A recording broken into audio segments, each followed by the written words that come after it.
You are tuned in to another edition of Americana Music Profiles, brought to you by Americana Rhythm Music Magazine and AmericanaMusicMagazine.com. I'm your host, Greg Tutwiler. Let's jump right in to the next exciting interview.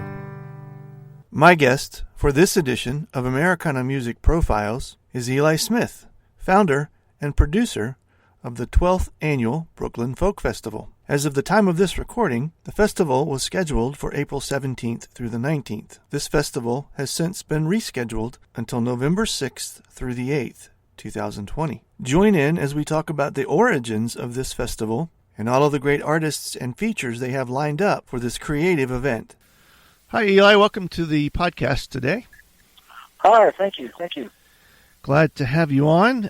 We are going to be talking about the Brooklyn Folk Festival in a couple minutes. I wondered, Eli, if you could maybe just give me a little bit of background about yourself and how you got involved in music and what brought you up to this point.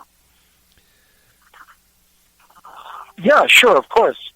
Well, I'm from New York City. I grew up in downtown Manhattan in Greenwich Village, which a lot of people remember as a place where folk music happened back in the 1950s and 1960s. And when I was growing up there in the 1990s, there wasn't much going on, but I knew that something had happened there, something that was, important to me. Yeah. As I began to discover the music, I heard Mississippi John Hurt, and I heard the Eli Smith Anthology and Woody Guthrie and the New Lost City Ramblers. And I knew that all those people had been where I was, but they weren't there now. And I started to look for it. I started to try to find some of the older musicians that were still in my area. Yeah. And just got all the records that I could, and just started trying to educate myself about the music. And that's, blues music and jug band music and old-time string band music and so on. And that really became the focus of my life over the last number of years. And it was during a period of a lull, because there have been three waves of the folk music revival in the United States. The first wave was in the 1930s and 40s with Woody Guthrie and Pete Seeger and Mike Belly and all their friends there. And then the second wave happened starting in the late 1950s through the 60s and into the 70s. That was the second wave. And what we're doing now, I see as the third wave, as being part of the third wave of the folk music revival, if you want to call that, in the United States. And that's what I've tried to be a part of and tried to make happen in New York City and around the country, for the last number of years. Actually, as we're speaking today, I'm in Louisville, Kentucky, with my string band, the Downhill Strugglers. We're an old-time string band. We've been playing for a few years. And we found ourselves in Louisville, Kentucky today. But, of course, I started the Brooklyn Folk Festival with the Jalopy Theater, which is the home for, folk and traditional music in New York City at this moment. And we've been doing that now for 12 years. We have our 12th Annual Brooklyn Folk Festival coming up. You mentioned the what you see as the third wave of folk music. What do you see as, every type of movement or wave or whatever term you use for things like that seems to have some sort of something behind it. Is that something that you feel like you're a part of creating, or did you sense that coming for some reason and then feel glad to become a part of it? Yeah, right. Well, both. It's always both. But yeah, I've tried to, create what I wanted to see happening.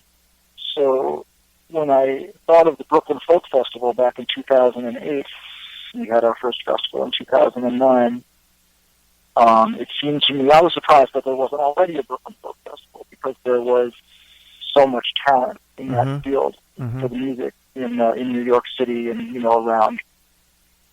And So I was surprised there wasn't already a Brooklyn Folk Festival. Yeah. But then there we were. So we started it. We made it, and it was quite popular and successful right away, which showed me that it was filling a need, both for the performers and for fans of the music, people that were looking for music that was traditional American music and music from all over the world, which we represent at the Brooklyn Folk Festival. Yeah. So I think it was both, and the folk music revivals. It happens in cycles. So maybe every 30 years or 40 years, it kind of comes around again. But that's also tied to other things, like I think an interest in what people think of as folk music, or even as whatever authentic music is, or something like that. People look for that during times when there's political unrest or social instability, all the things that we're experiencing now. Yeah.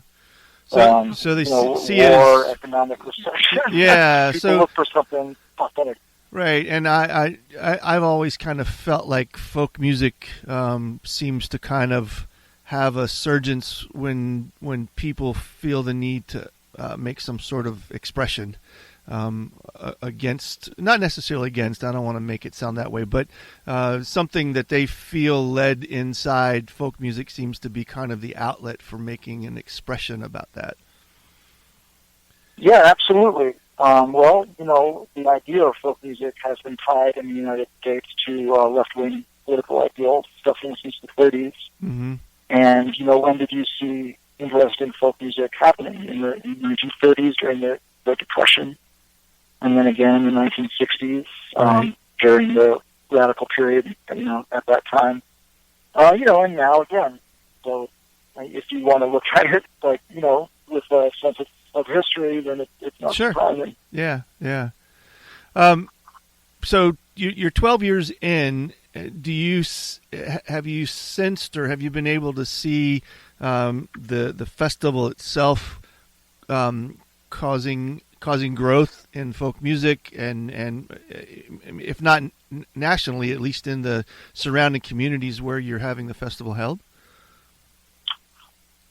Well, I'd mention, I think I forgot to say the dates. It's April 17th, 18th, and 19th there at the Brooklyn Folk Festival at St. Anne's Church.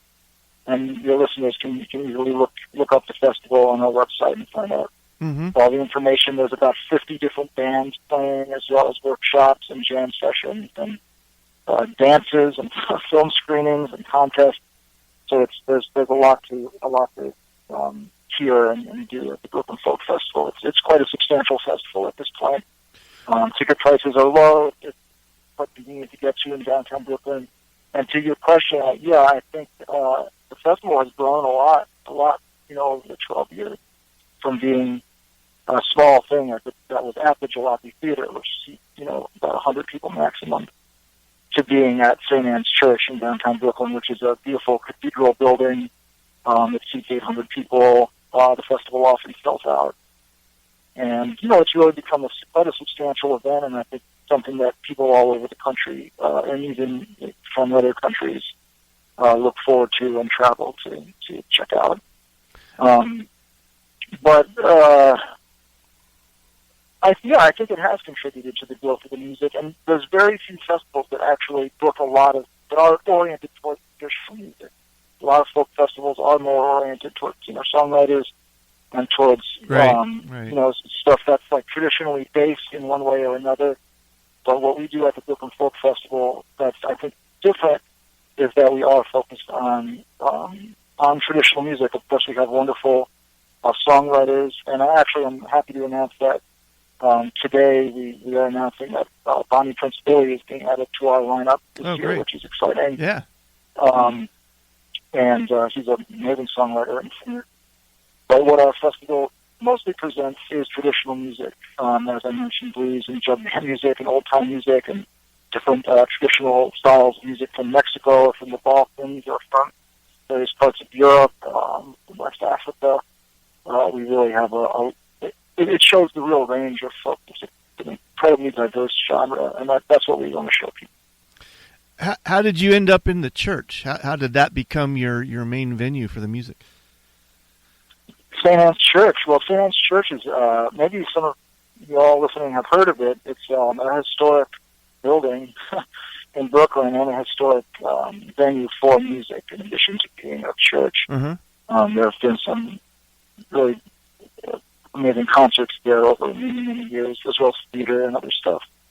But, they reached out to us and asked us if we wanted to come and do the festival there. I guess that was 6 years ago. Oh, great. Okay.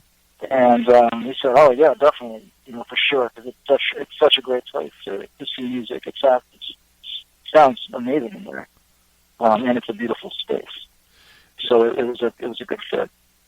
Does the church facilitate all of the other the events, the dances, the workshops? Just one stage, multiple stages? How do you stage all of the different events? Yeah, well, it's New York, so space is tight, of course, but the church is big and has different areas. And then we actually expanded again this year and rented a second smaller church around the corner. Okay. So we have three different stages going, as well as several areas for workshops and dances. Is this is it harder to do something like this? Obviously, New York City is big and it's got its own nuances along with it. But compared to maybe an outdoor venue in the country somewhere, where obviously festivals happen all over the country, what are the differences of pulling something like this off in the middle of New York City?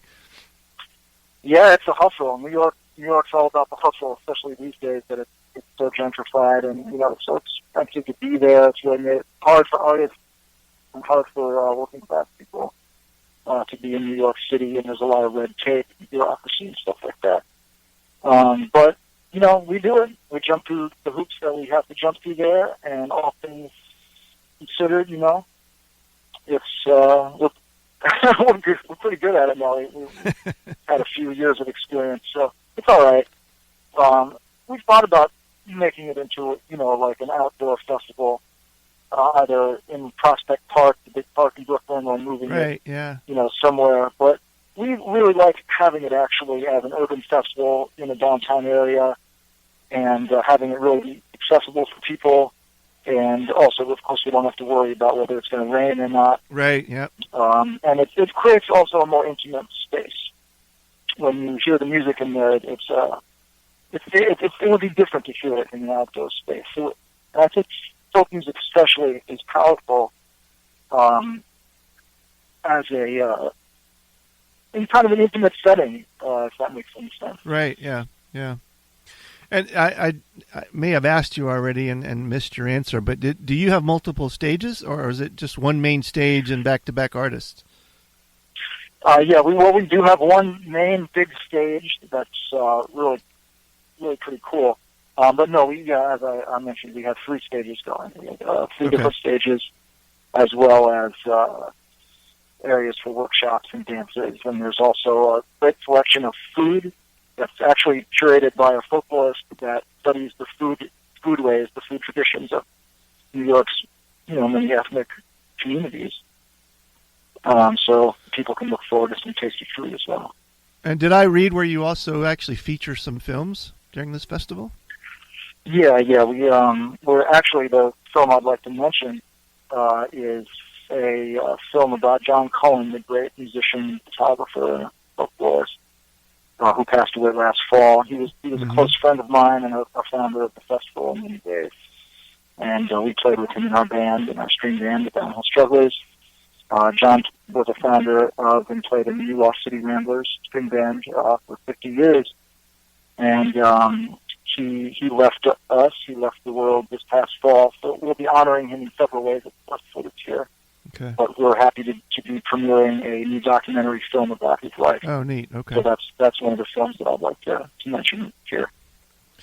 Does that take place in the main theater, or do you have a separate space for the we have a separate film screening area. Yeah. Okay. Great. And then I think I also read where you you're involving part of the Alan Lomax, someone curating for them? Yes, absolutely. Our friend Nathan Salzburg is a friend of the festival, and he's the curator at the Alan Lomax archive. Of course, Alan Lomax is probably the most famous and prolific American folklorist. Mm-hmm. And Nathan Salzburg, the curator at his archive, will be doing a presentation workshop on songs of resistance and resilience from the Alan Lomax archive. Okay. So I think that should be really cool and interesting. He'll be talking about the original artists and field recording. Yeah. And then we'll have contemporary musicians also interpreting the song. Okay. And tell us who some of the feature acts, artists, bands are going to be for the event. Yeah, well, I'd like to mention, some of the bands that we're excited about. We love all the bands equally, and we don't book based on, hype or celebrity or anything like that. It's really a music-based festival. But some of the bands that I'd like to mention are, we're looking forward to Les Filles de Libertad, which is an amazing band from Niger in Northwest Africa there. Okay. Not going to want to miss them. They're playing on the Saturday night. And the legendary Ingramettes are going to be there. They're known as the first family of gospel music from Richmond, Virginia. Yeah. And Jerron Paxton will be there. Blind Boy Paxton, Jerron Paxton. He's played at every single Brooklyn Folk Festival. Oh, cool. Okay. One of our very favorites and a staple at the festival, so people can look forward to him coming back. The Cactus Blossoms will be there. A great country band, vocal, duet that they are. We have a lot of offerings for children and families, family music. Dan Zanes will be there. Dan and Claudia Zanes they're really wonderful children's music performance. Cool. And we have other music for kids as well. The Birdman of Rome, the king of the Roman buskers. Will be back, God willing. Yeah, right. And we got as I say, we have about 50 different bands playing at the festival this year. So there's so much to see. And I mentioned earlier that exciting news just today. Actually, we'll be adding Bonnie Prince Billy to the lineup at the festival this year. He's quite a wonderful and well-known songwriter that some of your listeners may have heard of. And he has his first album out, his first full-length album out since 2011. Wow, cool. So it's exciting to see him touring with that. And the dates again are April 17th through the 19th, so just around the corner. If folks want to find out, look at the full roster of folks that are playing, get in touch with you guys with questions, want to buy tickets, what's the best way to do all of that? Yeah, absolutely. The easiest way is to go to our website, which is brooklynfolkfest.com. And you can find the schedule with links to videos of all the bands, more information about all the events and everything, as well as buy tickets. Tickets are very reasonably priced. We try to keep them cheap so that it's not a burden to come to the festival. We want everybody that wants to come to be there. And, look us up. We're also on all the social media stuff, so it's easy to connect with us at the Brooklyn Folk Festival. I presume that you guys have made links to accommodations for folks that are traveling from the outside into the city and want a place to stay? Yeah, absolutely. You can find all types of hotels, right in that area, or get an Airbnb. It's definitely easy to get accommodations in the area. Yeah, cool. Good. Well, thanks, Eli. I appreciate it. This sounds like a great event, and I wish you guys well with it, and it's certainly timely, and it's exciting to hear all the folks that you have coming, so we definitely wish you the best with it this year. Thank you so much. And if you play an instrument, there's all kinds of jam sessions going on, too. So good. Okay. This is a festival that you can definitely interact with as well. Come and play. Come and learn an instrument at one of our workshops. Come and sing in the harmony workshop. So there's a lot to hear and a lot to do at the Brooklyn Folk Festival. And those are taking place all 3 days as well? Yeah, people should look up the schedule on the website there, and you'll see when everything is going on. Good. Great. Thanks, Eli. I appreciate it. Thank you very much. Yeah, thank you. Thanks again for tuning in to this episode of Americana Music Profiles. Find us on iTunes at Americana Music Profiles and on the internet at AmericanaRhythm.com.